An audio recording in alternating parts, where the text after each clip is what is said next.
Hi friends, అందరూ బాగున్నారా? ఈరోజు ఎప్పటిలాగే ఒక మంచి టాపిక్తో మేము ముందుకు వచ్చేసాము. ఈరోజు ఒక అతి పురాతనమైన టెంపుల్ గురించి మనం అయితే తెలుసుకుందాము. అది ఎవరంటే కలవకొండ ప్రాంతం అనమాట. కలవకొండ ప్రాంతం వచ్చేసి మనకి చిల్లకూరు మండలం, తిరుపతి జిల్లా. ప్రస్తుతం తిరుపతి జిల్లా, ఇంతకుముందు అయితే నెల్లూరు జిల్లాలోనే ఉండిందనమాట. ఈ టెంపుల్ గురించి అయితే మనం మొత్తం తెలుసుకుందాము, ఆలయ విశేషాలన్నీ కూడా తెలుసుకుందాము. చూస్తున్నారు కదా, టెంపుల్ అయితే ఇలా ఉంటుంది. అంటే ఇప్పుడు ఇది రీమోడలింగ్ చేశారు, కానీ ఇది కృతయుగం నాటిది అని చెప్తున్నారనమాట. ఇంతకుముందు వచ్చేసి దానికైతే పూర్తి ఆధారాలు అయితే టెంపుల్ గురించి అయితే ఏవీ దొరకడం లేదనమాట. ఇంతవరకు అయితే దొరకలేదు. అన్నీ ధ్వంసమయ్యాయి. దొంగల బారిన పడి పాత ఉన్న పురాతన ఆలయం చాలా శిథిలావస్థలో అయిపోయిందనమాట. కానీ ఈ మధ్య 1980లో ధర్మాదాయ దేవాదాయ శాఖకి ఆధీనంలోకి వెళ్ళింది. ఆ తర్వాత ఊరి పెద్దల చొరవతో ఇప్పుడు మీరు చూస్తున్న టెంపుల్ అయితే నిర్మించడం జరిగింది. అంటే ఒకప్పుడు పురాతన ఆలయం అయితే కొన్ని ఏళ్ల పాటు, కొన్ని తరాల పాటు కూడా చాలా ఒక వెలుగు వెలిగిన టెంపుల్ అనమాట. ఇది కలవకొండ ప్రాంతం అనే ఊర్లో ఉంటుందన్నమాట. ఒక కొండ మీద ఉంటుంది. మెట్లు మార్గం ఉంది, రోడ్డు మార్గం కూడా ఉంటుంది. కాకుంటే ఇక్కడ ఊరు అనేది దగ్గరలో లేకపోవడం వల్ల ఊరికి దూరంగా ఉంటుంది. దట్టమైన కొంచెం ప్రకృతి మధ్యలో, చెట్లు చేమల మధ్యలో ఉండడం వల్ల దొంగలు ఏంటంటే నిధుల కోసము ఆలయాన్ని చాలా ధ్వంసం చేశారనమాట. చేయడం వల్ల ఆలయ విశిష్టత అనేది చాలా తగ్గిపోయింది. అప్పట్లో శిథిలావస్థ అయిపోయింది. ఇప్పుడు మీరు చూస్తున్న టెంపుల్ ఏంటంటే 1980 తర్వాత నిర్మించిందనమాట. ఇంకా జరుగుతూ ఉంది, కన్స్ట్రక్షన్లోనే ఉంది. ఇంకా కొన్ని కడుతూ ఉన్నారనమాట ఇప్పటికి కూడా. ధ్వజస్తంభము అది చూడండి, చాలా బాగుంటుంది. నేచర్ అయితే ప్రశాంతంగా ఉంటుంది. దైవ దైవ చింతన కోసం వచ్చే వాళ్ళకైతే చాలా బాగుంటుంది అనమాట. దేవుణ్ణి మనసారా మనం చూడవచ్చు. చాలా మహిమాన్వితమైన ఆలయం అని చెప్తున్నారనమాట. అయితే ఇక్కడ ఊరు ఏమి ఉంటుందో, వచ్చి రావాలనుకున్న వాళ్ళు ఏంటంటే ఇక్కడ నుంచి తూర్పు కనుపూర్ వెళ్ళే దారిలో ఉంటుందన్నమాట. గూడూరు తూర్పు కనుపూర్ వెళ్ళే దారిలో అయితే ఈ గుడి మనకి దర్శనమిస్తుంది. ఒకసారి మీరు అటు వెళ్ళేటప్పుడు చూడొచ్చు. చాలా సుందరమైన ప్రకృతి సోయగాల మధ్యలో ఈ టెంపుల్ అయితే ఉండడం జరుగుతుంది. ఇప్పుడు కొత్తగా తీర్చిదిద్దారనమాట ఈ టెంపుల్ని. చాలా బాగుంటుంది. కాకుంటే షాపులు, తినడానికి వాటర్, నీటి సదుపాయాలు అయితే సరిగా లేవు. ఎవరైనా వెళ్ళేవాళ్ళు అవి ముందుగా తీసుకెళ్తే బాగుంటుంది. వెంట మనకి మధ్యాహ్నం 12 గంటల వరకు, తర్వాత సాయంత్రం 5 గంటల నుంచి మాత్రమే గుడి ఓపెన్ చేయడం జరుగుతుంది, తెరవడము.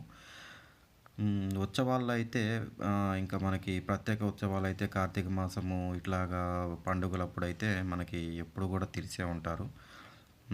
శనివారం అయితే నిత్యాన్నదానం కూడా, వారం శనివారం అన్నదానం కూడా జరుగుతుంది. విశేష పూజలన్నీ కూడా జరుగుతాయి. లక్ష్మీనరసింహస్వామికి శనివారమే ముఖ్యం కాబట్టి చాలా విశేషమైన పూజలన్నీ కూడా జరుగుతాయి.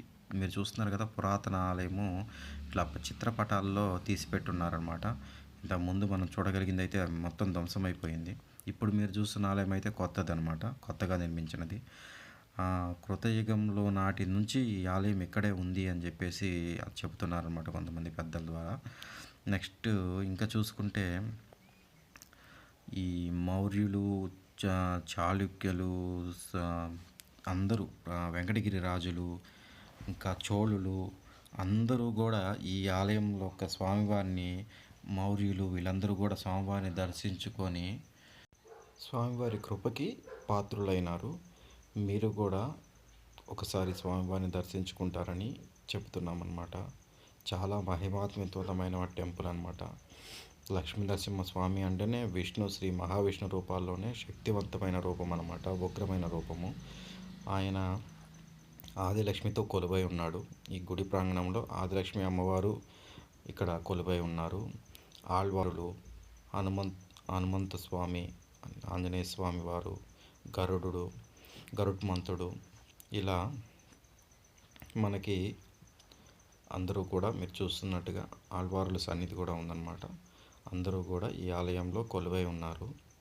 చాలా ప్రకృతిపరంగా చాలా బాగుంటుంది. చాలా సుందరమైన ప్రదేశం ఇది. ఒకసారి చూసిన వెంటనే మనకి అక్కడే ఉండిపోవాలి అని అనిపించేంత సుందరంగా ఉంటుంది.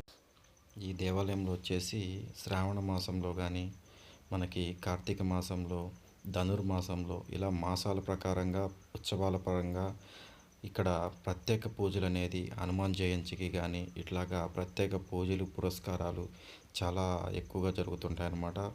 జనాలు అప్పుడైతే బాగా పుష్కలంగా ఎక్కువ మంది ప్రజలు దర్శించుకోవడానికి స్వామివారి కోసం వస్తారు.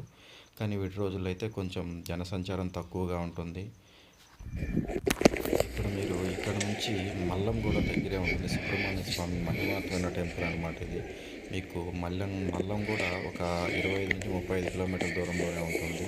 తూర్పు కనుపూరు ముత్యాలమ్మ అమ్మవారి టెంపుల్ కూడా ఇక్కడ నుంచి ఒక 20 కిలోమీటర్ల దూరంలోనే ఉంటుంది. సముద్ర తీర ప్రాంతము చాలా ప్రశాంతంగా చల్లగా ఉంటుంది.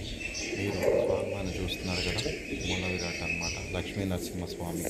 లక్ష్మీ అమ్మవారితో, మహాలక్ష్మి అమ్మవారితో కొలువై ఉంటాడు స్వామివారు. చూడండి, తరలించండి. చాలా పురాతనమైన టెంపుల్ అన్నమాట ఇది.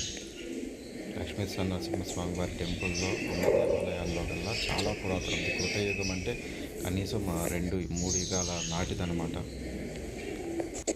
కనులారా స్వామివారిని ఒక్కసారి దర్శించినట్లే సర్వ పాపాలు, దోషాలు అన్నీ కూడా తొలగిపోతాయి. అటువంటి శక్తివంతమైన శ్రీ లక్ష్మీ నరసింహస్వామి వారిని దర్శించుకోండి. అప్పట్లో రాజుల కాలంలో అయితే మనకి 15 రోజుల పాటు ఉత్సవాలు జరిగేవి.